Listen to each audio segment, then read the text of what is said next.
Marhamat tumanidagi Qorabog'ich mahallasi Orzu ko'chasida 100 ga yaqin kishi qariyb 10 yildan buyon suvsizlik muammosidan aziyat chekishmoqda. Ichimlik va tomorqa suvi yetishmovchiligi sabab aholi na ro'zg'or yumushlarini bajara oladi, na yerdan unumli foydalanish imkoniga ega. Mevali daraxtlar qurib ketgan, ekilgan ko'chatlar ham saqlanmay qolingan. Hozir dachi bolalarimni kiyimini ham uyimda onamni uyida yuvib kelaman. Idish tovog'imni bir hafta to'playman yerga. Bitta idish bitta yuvalaman chunki suv yo'q. Mana ichimlik suvimiz o'g'lim 2 kilometr nariyadan velosipedda toshiydi katta Farg'ona kanalidan. Ash Farg'ona kanaliga borib kelguncha ham yinani suvda o'tiraman-da. Bolam nima bo'ldi ekan? Bakalashkada suv olib oqib ketmadimi ekan deb. Mana bakalashkalar tayini ko'ring. Suv yaroqsiz ahvolda. Mana shuni qaynatib ichib, mana boshim kasaldan chiqmaydigan bo'lib qoldi, boru. Orzu ko'chasidagi 21 ta xonadonda istiqomat qilayotgan oilalar bir necha bor tegishli idoralarga murojaat qilishgan, biroq muammo uzoq vaqtdan buyon yechimini topmayapti. Eng tepa joydamiz, mashina ham chiqishi muammo, suv olib chiqish ham muammo. Qishda iloji boricha o'zimiz eplab, o'zimiz mablag'imiz bilan tanov qo'yganmiz, tanovlarni suvini to'plab, hayvonlarimizni sug'arib, kirpirimizga ishlatamiz.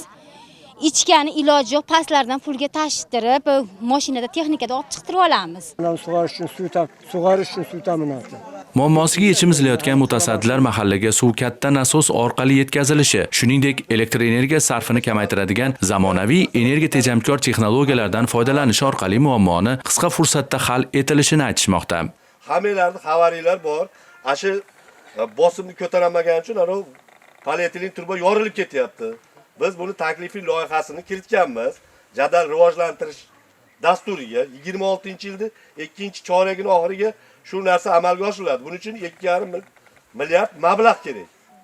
Akalar, 2,5 milliard mablag' bilan shu yerda muammo qolmaydi.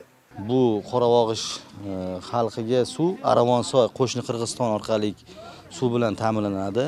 Ya'ni qo'shimcha Orzu nasos stansiyasi orqali suv bilan ta'minlab kelamiz.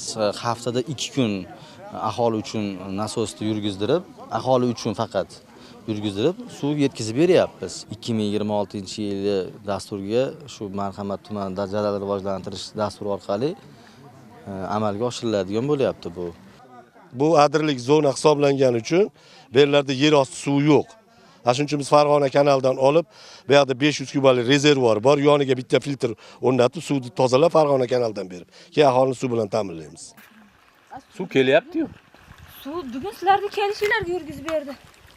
Sizlarda televideniyadan kelyapti ekan deyishdi, yurgizib berdi. Jarayonlardan lavha tayyorlashimiz davomida kutilmaganda suv quvurlaridan suv keldi. Aholi bu imkoniyatdan foydalanib, suv idishlarini to'ldirishga oshiqdilar. Seni mana suvingiz keldi, xursandmisiz? Xursandmiz. Bir 2-3 kun shu yerda turib tursalaring. Suvimiz o'chmay turadi, sug'arib olamiz. Orzu ko'chasi aholisi uchun oqa va suvning kelishi ularning uzoq yillik orzusini ro'yobga chiqardi. O'ylaymizki, mutasaddilar va'dasiga ko'ra, endi bunday qiyinchiliklar ortda qoladi. Suv muammosi esa tez kunlarda hal etiladi.